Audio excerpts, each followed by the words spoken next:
This video is made for adult collectors because right next to me I got grilled cheese sandwich. I'm gonna eat that after I'm done recording. I'm very excited. I know this video is gonna start with the negative aspects about this because it gets into the stuff I like, but I start with the things I don't like. However, before we get into all the negative, I just want to say this looks so good. It looks so cool. Look at it. It's such a nice looking thing, and I don't want to remove it from this pose because I really like it. Oh well.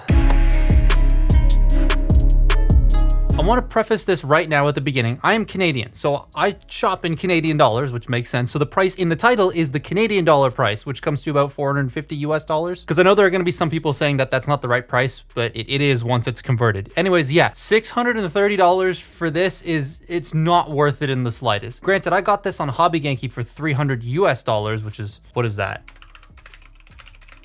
Just quickly convert it because I forgot. That's 413 Canadian dollars, which is an easier pill to swallow. I'll leave some affiliate links in the description to some other stuff on their site because they have some pretty good prices and sales right now. And full disclosure, I paid for this product, but they shipped it to me for free. But yeah, this Predaking, it looks really cool and very imposing in this mode, not to mention very pretty with this deco and all the nice color separation. But then I start putting it next to some other figures, and then we're hit with the first problem I have with it, is that it is a lot smaller than I was expecting it to be. But before we do the combined mode, let's break him down into his components and start robot modes first, because that'll flow a lot better. What the hell is this? The proportions of these guys make no sense to me. Like, what is going on with Headstrong here with his weird arms and this side view? It's so strange looking. The colors are nice and the feet are die cast, but those are like the only things I like about this figure. Tantrum looks a lot better, honestly. They share a lot of engineering, but he's just better of the two. I actually really like how this guy looks. Other than the elbows, I think they did a pretty bang up job. And again, the deco is really nice, but this guy's chest piece with that great detail looks so cool. Then there are the arm guys. They are better as a consistent set of figures, but they're still weird. They look neat in most areas apart from the hips. The hips are so strange and they operate weird, but honestly, it's like my only issue with the arm guys because they're pretty fine otherwise. Okay, no, that was wrong and I just lied to your face. Dive Bomb here is kind of fucked with the backpack. The instructions want you to have the wings up like this and he'll fall over, so you kind of have to keep them on the ground or flatten out the wings to make them look like actual wings, not backwards, which honestly looks neat, but you know, he's still back heavy and his heels fold inward, so he falls a lot. Rampage looks pretty sweet though. Razor Claw is odd. The lower body, torso, and head all fit, but the arms are tiny as hell. Like, he really skipped arm day and just focused all on legs and core. It's very weird looking. Like, I've never seen a person look like this. It's so strange. He feels fine though in hand. It's just the arms look like they're gonna snap. And yeah, the rest of them all feel fine too because they have a little bit of metal in them and they have a nice heft and the plastic feels fine. But as robot modes go, I'm not the biggest fan of this ensemble. They do come with guns and stuff, which is cool, and in motion they do look a wee bit better, but not by much. Yeah, so we'll get started with, get out of here. We'll get started with this one. I'm not worried about the paint scratching. One of these has fallen on the floor and like has been completely fine. So Rampage here, and by extension Dive Bomb, are pretty much the same in the way that they articulate, except for like the shoulders, which I'll talk about Dive Bomb later. But for starters, this guy's head is on a hinge and then a plate, so you can rotate it and then you can look down. He does have trigger happy shoulders, so they only go out about that far. They do rotate a full 360. You have a bicep swivel and then that weird elbow bend. It bends all the way because of transformation, but that looks really bad. I don't like. All of them have elbows like this except for Dive Bomb. I don't like it. This guy, if you move this flap out of the way, does have a waist joint, and that'll be a thing on some others. Well, we'll get to that later. The hips, they can go forward that far, they can go back that far, they can go out that far. They'd still look weird. You have thigh rotation. That is the strangest knee I've ever seen in my life. And then you have your ankle tilt and the heels that just love to move. On Rampage here, they're not that much of a problem, right? Okay, everything fell over. But on Dive Bomb here, because of the wings, I have to fold them like this so that he balances. Because these heels fold up, his toes also don't sit flat, and his hips are really loose. They're a big rivet that goes through the hips, so I can't fix that. That is just loose, which sucks. But his arm articulation is different because you have rotation here, you have in and out here, bicep swivel, double jointed elbows, and wrist rotation, which Rampage doesn't have wrist rotation because his wrists fold in. That's their difference. Everything else about them is pretty much the same. Headstrong and Tantrum, just like the last two, do share a lot with each other, but which one's this? I think this is Tantrum. He's better. He's just nicer to mess with than this idiot. So head can also rotate. The horns can rotate if you want to do that. The shoulders, they can do a full 360 and go out that far. Now with Bull here, I think this is Tantrum. The shoulders do bump into the horns when the head is turned. So you do have that bit of like clashing going on there. That is something that bugs me a little bit. So it might be something that bugs you too. He does have bicep rotation. He has them stupid elbows. He doesn't have a wrist joint. Nothing at the waist. So the last two guys we just looked at, the arms, are the only figures that have waist joints. None of the rest of them do. They're all static because this has to like open up and fit an entire leg inside there. So there is no waist joint. The hips can go forward, they can go back, they can go in and out. You have thigh rotation, a little under 90 degrees of bend at the knee, and then you have your ankle tilt. So honestly, if the elbows weren't as bad, I'd be okay without the waist joint. I think he just looks nice. This, on the other hand, doesn't look very nice. And then we bring in Razor Claw, no waist joint again. So the head is on a ball joint this time, so you get some nice tilt. You can look up that far and down that far, and you get a full rotation. The skinny shoulders can do a full 360. They can go out that far, and then you can go out even further. You do have bicep rotation, double jointed elbows. There is a wrist rotation and a wrist hinge as well that can go forward. That's more for lion mode. No waist joint, like I said, because this whole entire assembly locks into place. The hip skirts, they can move forward, and the side skirts and everything, they can move out of the way. The hips can ratchet forward that far. They can ratchet back. They can go out on a friction, these bits, on a friction hinge. You do have thigh rotation. This, by the way, is all die cast. It does have a ratcheted 90-degree bend at the knee. And as you can see, these bits here love to just shift. They lock in, but then like doesn't take any effort to just push them. Oh, there it goes. And that's a little annoying. But he does have feet that go forward and back, and you have an ankle tilt. So other than the waist, this thing is pretty posable. I just wish those leg bits would stay where they were supposed to. They're really annoying, and then the rest of them are just $630. So yeah, this to me is probably the worst part of the whole set. The robots just aren't super fun. It does gradually get better though. Going into the alt modes is easy enough, and the alt modes themselves are nicer than the robots. And then the combined mode's fantastic, but one thing at a time. I'm spoiling things. Transformation is surprisingly simple. I thought they were going to be confusing and convoluted, but no, they're incredibly easy to do, and I really enjoy flipping them back and forth. I just wish both modes were worth doing that transformation for. All right, let's make them animals. Ooh, new angle. We'll try this. So we'll do the big guy last. I pushed them out of the way, and Dive Bomb's hips are so loose, he just did the splits. So, Rampage, take the gun, and it flies onto the floor. Take Rampage's fists and fold them up, and then you want to straighten out the arms like that. Fold the head in, bring this back piece up. You want to then compress the hips into themselves like that up, and just squish that together, fold that into place. You want to then accordion this entire assembly in so that it's closer to the body. Then you want to shift the shoulders down like that. They're also on double hinges. Once you get those down, you want to bring this section up. You want to then fold the feet out for the animal mode. And then once you've got that, you fold the toes in, because I forgot to do that. You then take the legs out from the back here, and voila, it's a cat now. Dive Bomb next. So again, remove gun, take that out of hand. Then we're going to bring these arms around, bring the shoulders down. We're gonna rotate the wings, and then I'm just gonna take the backpack off for now to make it easier. So you bring this up and then slide this entire assembly out. That way I can show you how the arms fold up. They just come back here and close up into the torso like so. Then you want to take the mouth of the bird and close it. Then we're just going to take the legs. We're going to do the same thing we did with Rampage. You want to take them, shift them up, peg them together, fold everything in. But now the wings, whoa, the wings, they come back and slide down. Then this folds up, and then this has to fold around, and it's going to, that peg's going to go into this hole. Easier said than done, but there you go.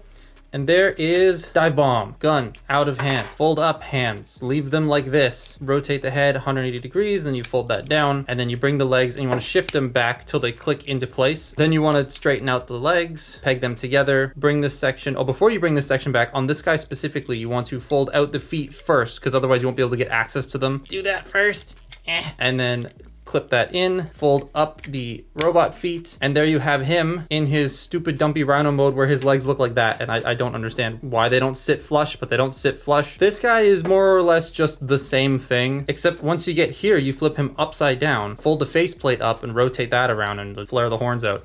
then you fold out the front legs, and then fold out the back legs. And there you have the bull. I like this a lot. Now, Razor Claw is surprisingly simple. I thought this was gonna be really complicated, but you take the gun out of his hand, but you're gonna need this, that's his tail. Take the head, fold it back, take the lion head, bring it up, take this section here and shimmy it forward. Then you wanna bring this entire assembly down here, rotate this around, and it's just gonna sit at the front there as the lion legs. So shimmy this down, rotate that forward, and then bring these all the way in. That's gonna collapse the lion legs close to the body. Then you wanna bring the paws out. Then you take the mane and you pull the mane up, bring this down. The mane is the only part that's like super duper sharp, so just be careful with that. And then the legs. You wanna bring this section up. If it's not already wanting to do that itself, fold the toes in, and then you wanna bring the legs down, then split the legs at the back here. Then you wanna take the gun and it's gonna peg into the crotch, and then it's going to also, it's gonna fly off. It's gonna peg into the crotch, then it's gonna peg into the legs as well. And there you have the lion. Okay, the animal modes are a lot better. They look way better in this mode. Again, not massive apart from these two, but still nice. Whoa, Predaking so bad he's killing my throat. Detail-wise, nothing really new is exposed in these modes over the bot modes, but they look nice and are a more cohesive team. Headstrong is still weird though because of those front legs. They don't sit flush to the body, so he feels incomplete slightly because of that. But honestly, that's like my only big complaint with the animal modes, apart from them not being massive. The weapons can store on the alt modes, and as usual, that looks kind of ridiculous, but in a funny way. Now, let's just get into the thing that most people will probably want this set for, if you can stomach the ridiculous price this goes for, the combine mode. So the best way to do this is to do it from their animal modes, because A, that's how the instructions do it, and B, it's just easier. So I guess we'll start with the legs. Move all that out of the way. So you just want to take the rhino here and just fold all of this stuff up. But once you get here, you want to take these sections, bring them up, and they're going to peg into the crotch. Then you want to bring this section forward. You want to open this trap door and then get this back section open and then split this. You want to take the foot and you just want to bring it in here and then close that up around it and sort of leave it like that, and that's one of the legs ready to go. Making sure that's the right foot. Yes, it is. Tantrum's kind of the same, and that's your lower legs ready to go. Dive bomb just fell off the table. I guess we'll do him because he's here in my hands now. So we're going to take this section, bring it up, and remove the wings. They're going to go off to the side. You want to bring this section down. You want to rotate it this way so that the elbow's facing this way. You also want to shift this panel down on the chest. So once you have that ready, that's pretty much it. So we're going to then split the legs, and we're going to take the correct fist, plug it into here, close that up, and that's an arm ready to go. Rampage here, you're basically just folding all the limbs up as if they were going into robot mode. Then you're going to take this entire assembly and shift it down, bring the shoulder down, and then rotate so that the elbow is facing the correct way, and then the gun. So you take these two sections and you plug them together like that. Then you want to take this piece off and bring it down here because it's going to peg into the bottom of the arm and then come over to the side like that. Now we can do the torso. So you want to take the gun out, and you don't need this anymore. You're gonna straighten out the legs, fold the feet all the way down. Take the crotch flap and make sure it's already out, but make sure it's out. Then you want to take the arms here and you want to just bring them out for now, just to get them out of the way, and open this panel up underneath. You're gonna then unclip this entire torso assembly, fold it forward, and you're going to peg this piece into the gold part and then shift these two torso sections forward to cover that up and hold everything into place. Then you want to take the arms and you want to bring them down so that they're straight, rotate them 180 degrees, and then bend them up. They are going to peg into the bicep. Now, before you pull the arm all the way into the torso, you want to take the guns and you want to plug them in to that part, and then you just sort of straighten this out, and there you have the shoulder ready to go. Once you got that, now you're gonna take this section here, open it up, that's got the head in it, and close it, and now we're ready to combine. So you wanna take the legs here and you wanna slide this section in, then you wanna latch that over, and then latch these bits over. Now we're gonna do the arms. The arms are pretty simple. You just slide them on, and they sort of click into place. Not a hard click, but there's enough friction there to keep them from moving around. Now you wanna do the wings. So we bring the wings in, and you just wanna pull them like that on both sides, to spread them out. We're gonna bring them back one click each, and then they just plug in, and there he is. That's super easy to do. I really actually like doing that back and forth. It's kind of fun. I kind of wish the other modes looked better though, because then it would make me want to do it back and forth more, but still, I'm just gonna bend those up. It's still really nice. Okay, that is one nice ass looking Predaking. Like, I think that's the best G1 Predaking has ever looked. It's based off, I believe, the Studio Ox design. There's even a picture of it in the manual, and it hits so hard. It's very angular, and all the color separation is so lovely to look at, not to mention all that nice shiny metallic coloring throughout. And even with all the angles and animal bits, he is so clean looking, and this is where the proportions shine. The robot modes suffer, but they suffer to make this mode look superb. I seriously cannot get over how fantastic this looks in person. Those wings are such a treat. The legs are a bit strange though. I don't know what I'm doing wrong, but one of them sits slightly higher than the other one. It's fine because the feet extend. They're on several hinges, so I can make the other match, but at their normal lengths, the bull leg is a tad bit shorter at the foot, and it's just weird. Again, I could be doing something wrong, but it's strange. The biggest plus on this is the articulation, because he can do a lot. It's solid as a rock, so nothing wants to fall off, save for the shoulder guns, because they're on short 5mm pegs, so you wiggle them around enough, they're just gonna come out. But once you get all the accessories into the mix, this guy looks so sharp and dynamic. He comes with two swords, one that looks like your normal Predaking sword, and the other that looks so damn badass. I don't know what this is a reference to, but this is my favorite part of the figure. I love the Doom Eternal looking sword. And given the range of all of his joints, that sword can do some masterful work. So even though the articulation is really, really good on this thing, let's point that back out, it's really, really good, there is a lot of stability problems with the choice of joints they decided to use, because some are ratcheted and some aren't, and it's very strange sort of like selection, especially in the lower body here. It becomes a little bit hard to get him to stand in some poses. The head is on a ball joint. You get a very nice range there. However, I do wish he could look up more than that. He can look down quite a bit, and you can use the plate that his head's attached to get him look up, but then when you turn the head, it doesn't really help that much, and I kind of wish he could look up a little bit more, but it is a double joint. There is a hinge at the base of the neck and then a ball joint at the top. The cannons, they can move left and right, they can swivel, and they can go up and down. These shoulders, both of them, can do a full 360. They are just on friction hinges. They can ratchet out that far. But if you get this shoulder joint into play as well, you can, if they're rotated forward, you can kind of get them to go up a little bit more. He does have a butterfly joint. You do have bicep rotation. You have double jointed elbows that bend about that far. The wrists, they can hinge up and down, which is good for pointing sword poses. And then each finger has a ball joint and then a hinge, and a hinge. And then the thumb just has two hinges. So you can get some very nice spread out of the hands, and they're very articulated. I just wish the thumb could like do this, because it only goes up and down, and that's it. So you can't really make a proper fist because it just looks weird. The wings can also flap forward and back, and they can rotate ever so slightly. This arm though has a bit of an issue, because you bring the arm out, then you want to bring the arm back down, and it always wants to bend here before the ratchet, because this doesn't click into place, this transformation hinge. So that can be a little bit annoying when moving the arm around. You're like, oh damn it, there it goes. Now the waist is where the build quality issues kind of start. He has a waist joint, but as you can see, it is so loose on my copy. It is very loose. I could basically just helicopter him. That is such a loose joint. There are screws back here. I'd have to undo this to tighten that entire hinge, but that's not the only problem with my copy's waist. The ab crunch. He's got a ratchet right here that allows for him to crunch forward and then crunch back. But this is also stupid loose, so I can't really take full advantage of that ab crunch. There is an upper ab crunch as well in the torso, so you can get him to crunch that far forward, but it's really floppy, so I don't really end up, ow, that hurt a lot. I don't really end up using it that much. These are sharp, these are sharp, these are sharp, these are sharp, so just be careful with that. Hip skirts, they can go out at the side, they can rotate as well. The front ones can go out and the back ones can go out. The legs, they ratchet forward that far, they can ratchet back that far, and then they can go out on a friction hinge. And as you can see, the leg is it's just a little too heavy, so every once in a while he'll slowly push himself out or back up again because of, like, there's no ratchet. I don't know why there's no ratchet here, but the joint is a piece of die cast. There is a thigh rotation, which also again is a little loose. You have double jointed knees that bend about that far. And then the coolest piece of articulation, but also the most unstable, is the ankles. There is a lot going on in these ankles.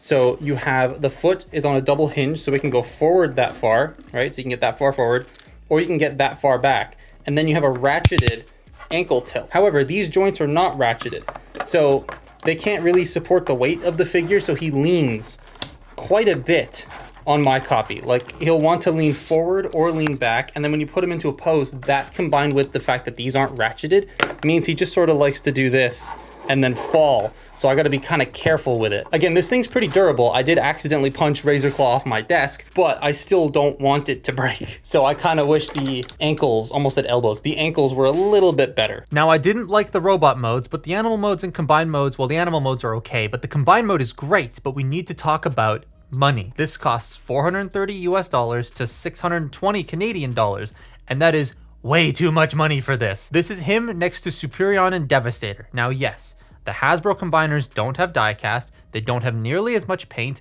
they don't have nearly as much detail, and they don't have nearly as much like weight to them, but Devastator alone is about 300 Canadian dollars once all said and done, which is less than half the price of Predaking. And looking at that, I don't really see twice the value here with Predaking. Like, I definitely expected to be paying more for this Predaking than over like Devastator and Superion, but at its retail price, that's a lot of money for this. Like, you can get this or the HasLab Rattler and then some. If this was maybe $100 less US, I would be more okay with it. And yes, if you import it from Japan, it is cheaper. That's what I did. That's how I got it cheaper. But not everyone is going to do that or knows how to do that. Not to mention shipping, duties, and tariff charges for people in the US are gonna make importing this expensive. And that's what honestly makes me not like this entire package that much. You have one great looking and functional mode, a set of animals that are fine but a bit jank, and then some shit ass robot modes. It feels like an incomplete package, and because of that, not remotely worth the retail asking price. If you're like me and you're able to find it for about 300 US dollars, and that's a much nicer price, it's still way too much, I feel, but better than 430 US dollars. I genuinely gasped at the Canadian price when I saw this doing research for this video, because yes, while the value of the numbers is the same, right, the number itself visibly is way larger than I was expecting, and it just took me off guard. Omega Prime was cheaper than this, and I feel like that's a much better value for money. I know some people may feel differently. Some may feel like the price is justifiable. If you buy a lot of premium products like this that cost similarly, then it might be an easier pill to swallow, but 620 Canadian dollars for this, I just can't recommend it at all at that price. Again, I got this off of Hobby Genki and they had it for the best price I've seen, but because they had it for the best price I've seen,